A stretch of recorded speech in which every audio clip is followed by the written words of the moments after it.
Item number SCP-738. Object Class Keter. Special Containment Procedures. SCP-738 is to be kept in 3 linked sealed chambers with armed guards and a remote detonation system at all times, as well as constant full audio-visual surveillance. Due to the variety and strength of observed interactions with SCP-738 and the unknown limits of SCP-738, the following procedures are to be strictly followed. When SCP-738 is not in use, its components must be kept 1 to each chamber. Mechanical means built into the containment area are to be used to assemble and disassemble SCP-738.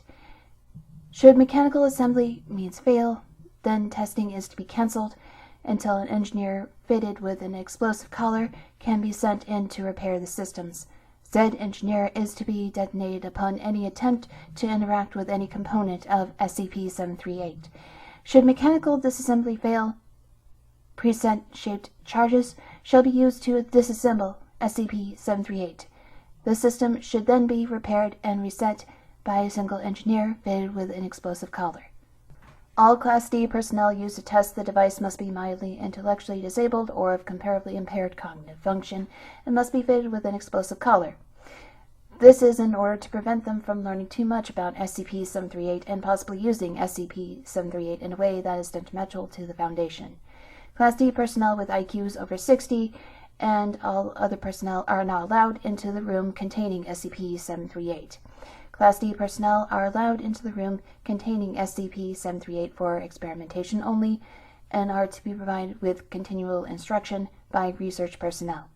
Description: SCP-738 consists of 3 components: a matched set of mahogany furniture, including 1 desk, currently labeled SCP-738-1, 1 straight-backed chair, currently labeled SCP-738-2, and 1 ornate throne-styled office chair, labeled SCP-738-3, all with brass embellishments and royal purple velvet padding. The effect begins when an sentient entity sits in SCP-738-2 in front of SCP-738-1, with SCP-738-3 resting behind SCP-738-2. Cameras show SCP-738-3 moving during the effect, frequently leaning back into a relaxed state, as well as moving closer to or further away from SCP-738-2. Occasionally, SCP-738-3 is moved in front of SCP-738-2. Furthermore, cameras show papers and folders containing papers leaving SCP-738-1's drawers. The papers are made of parchment. A quill pen and a bottle of ink emerge from the long drawer. The pen will write on the parchment. Audio recorders record a distorted voice speaking. This voice will make offers and promises, attempting to tempt the occupant of SCP-738-2. Meaning has been extracted from the spoken voice. If in this time the entity sitting in SCP-738-2 makes a request, then the tempting and offers will cease. There will be a pause and a price will be stated. This can be bargained with, however, the voice will insist on other prices of equal value. Occasionally, when a request is made, the voice will respond by telling the requester that they do not want the object enough, or that they are obviously requesting the object for someone else to get around paying full price. In which case, the request is not fulfilled. This occurs most frequently for requests that can be affecting other people or other transfer possession. Accepting the deal causes the agreed-upon wish or command to be fulfilled to the letter but not past the letter. Furthermore, it will cause the occurrences stated in the price to be paid. The entity has actively stated that the occurrences in the price are intended to cause an amount of emotional and or physical pain equal to the amount of the requester desires what they request. How parity is calculated is at present unknown. The price has also been stated to be independent of any pain caused by fulfilling the request. See the test log for examples of prices paid and requests made. As a final note, personnel in the chair have reported seeing an entity sitting in SCP-738-3. However, all attempts to observe this entity when not seated in SCP-73-2 have failed, and further descriptions of the entity are inconsistent between sessions, even with multiple sessions with the same person. When asked about this, the entity claims to be the same entity each time. Some frequent descriptions of the entity include seductive and charming.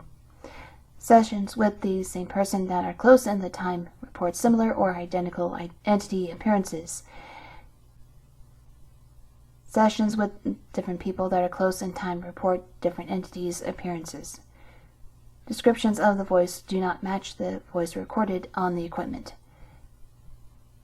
Addendum 738-1 History SCP-738 was recovered from the office of blank, a Catholic cardinal, after his death on unknown date. He had received it as a gift from the Pope for extraordinary services from the Vatican archives. The Foundation became aware of SCP-738 after data expunged, with blank dead and his will contested in the aftermath of the event. Foundation personnel acquired the desk.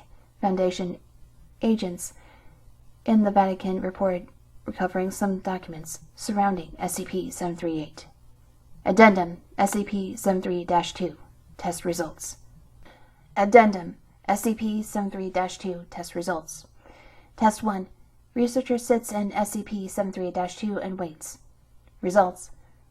Researcher reports several attempts made to coerce him into a deal, with deals including love of the women he wants, an object that would make him a well-respected researcher, and the granting of O5 status.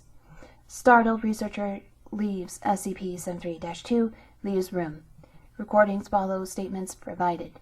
Researcher reports disappearances of the entity, followed by the return of pen, paper, and folders to the drawers.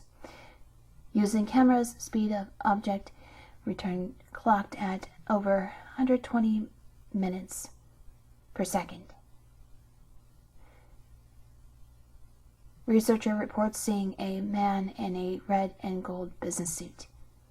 Test 2. Personnel D blank sat on SCP-73-2. Analysis performed upon papers and documents. Results. Spectral analysis has confirmed that the parchment is human skin. The feather in the quill pen comes from an unidentified bird. Subject offered freedom, is told that the price is the death of his best friend. D-blank laughed and agreed, then vanished. D-blank was recaptured 5 hours later. Documents written in English. D-blank involved in test reported seeing a beautiful and seductive woman. Test 3. Personnel D-blank, a non-native English speaker, sits in SCP-73-2. Results. Papers written in D-class's native language, as is spoken communication. D-blank offered the power to never be held in a cell again. Rise is stated to be memories of D-class's mother.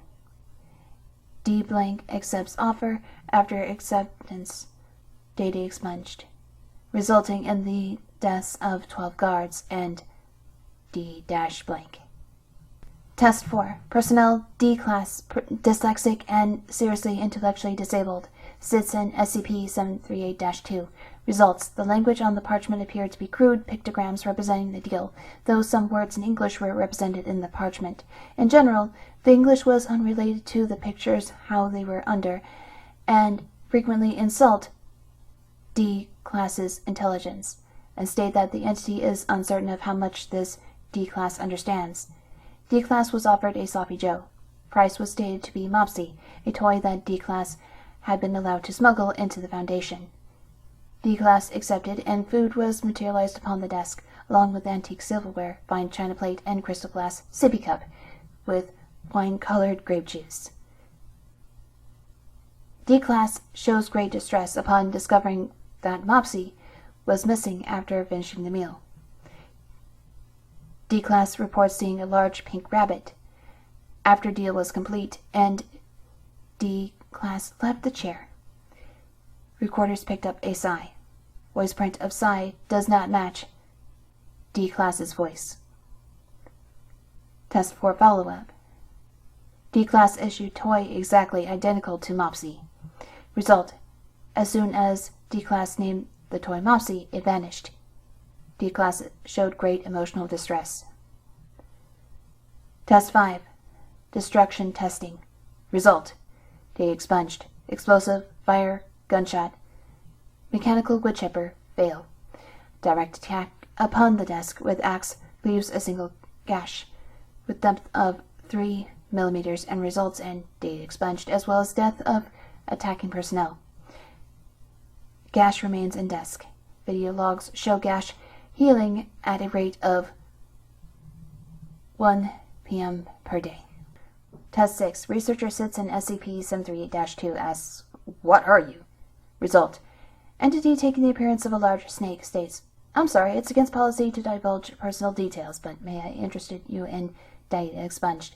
Researcher stood from chair, shaking and ending the session. Researcher was then placed in mental institution 5, waiting review, due to information revealed by offer. Test 7. Sheldon Katz, Esquire.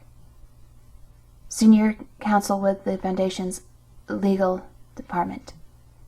Result: at commencement of test, Mr. Katz presented the entity with a notarized apostilled affidavit stating that he was participating in the test of his own behalf and not as agent for the Foundation.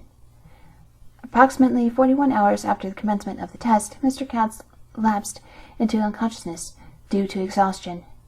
Mr. Katz described the appearance of the entity as identical to his first-year contracts professor from law school, but he declined to describe the nature of the offer that had been made. He reported that just prior to his blacking out, he had been in the midst of negotiating a precise technical definition of the word shall. Katz stated that the current working draft of the agreement that he and the entity had been drafting was at least 900 pages long at the moment, exclusive of exhibits and schedules, and that he regretted not keeping copy for his form file. A red leather envelope smelling of sulfur was found on Mr. Katz's person, which contained a handwritten note reading, "Please come back anytime. I haven't had so much fun in years. Mr. Katz has requested reassignment. Remaining tests require level 4 clearance or higher to view until declassification is complete." Addendum 738-3 notes. In recent testing, offers have been made directly to the researchers who were telling the subject what to do. Recommend cessation of all testing. 05 blank.